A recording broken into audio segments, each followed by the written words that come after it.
And welcome to the Rating and Rater Bias video. In this video, you will learn about the potential sources of error in the ratings that are produced in an assessment center. When we talk about rating, this word can be used as both a noun and a verb. When we use the word as a verb, we talk about the activities that you will be doing as an assessor, the act of observation and judgment. When we use the word as a noun, rating is defined as a piece of information, or the outcome of the activity of rating. When a professor grades essay exams, they are completing the activity of rating when they read the essays, locate the relevant information in the essays, and decide how well the student knows the material.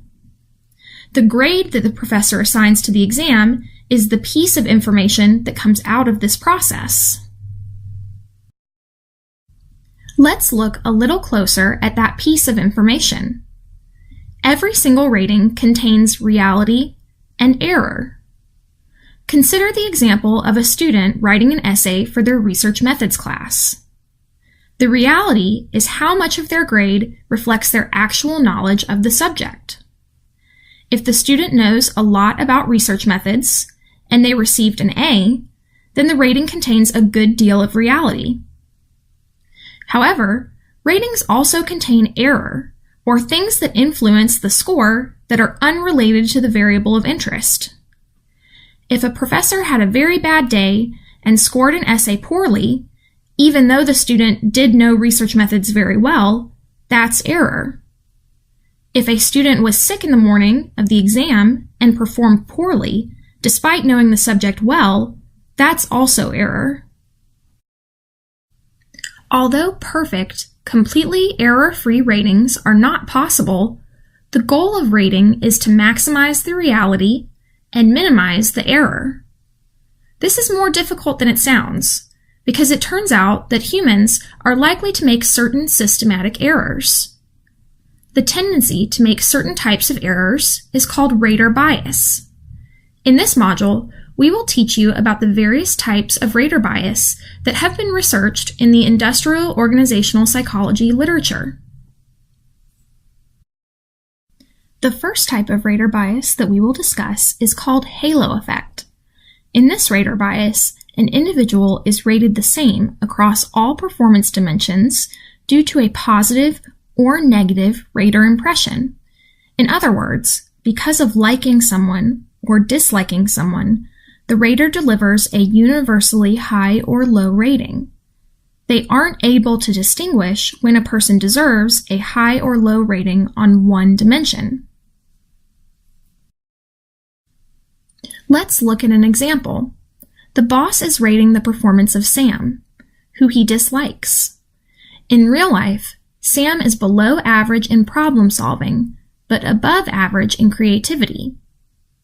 These are the scores that Sam deserves based on his real-life performance. If the boss is exhibiting a halo effect, how would he rate Sam? Take a moment to think about your answer.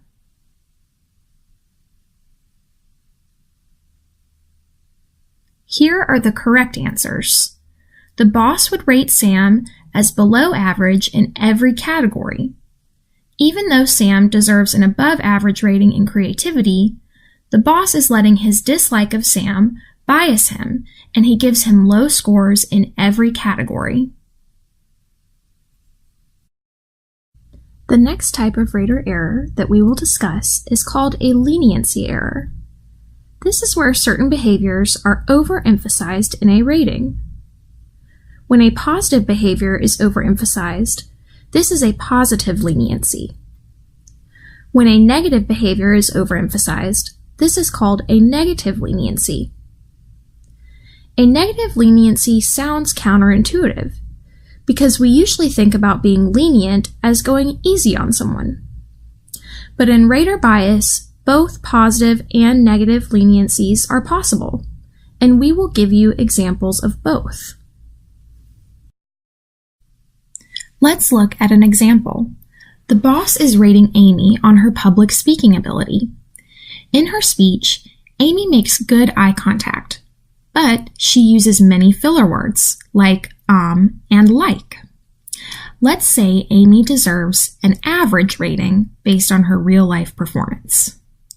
If the boss is exhibiting a positive leniency, what scores might they give Amy? Take a second to think about your answer.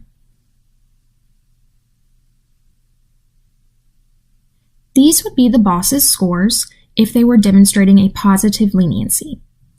Probably above average. They are overemphasizing the positive aspects of Amy's speech, so the scores are higher than Amy really deserves. What positive behavior is the boss overemphasizing? That's right. Amy's good eye contact is the behavior that is being overemphasized and raising her scores. Let's say the boss was demonstrating a negative leniency.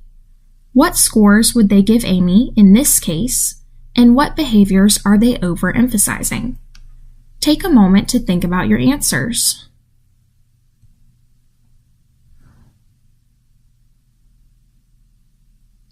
The boss would probably rate Amy as below average due to the fact that they are overemphasizing her use of filler words.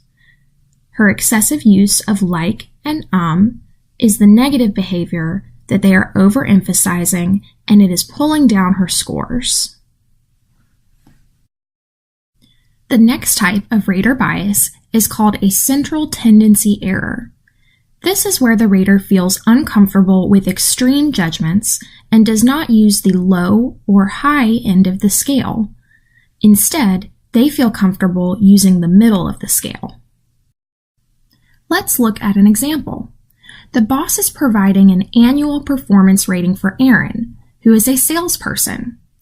Aaron has repeatedly missed his monthly sales target, so he deserves a below average rating.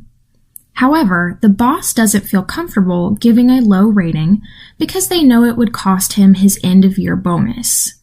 If they were exhibiting a central tendency error, how would the boss rate Aaron? Take a moment to think about your answer.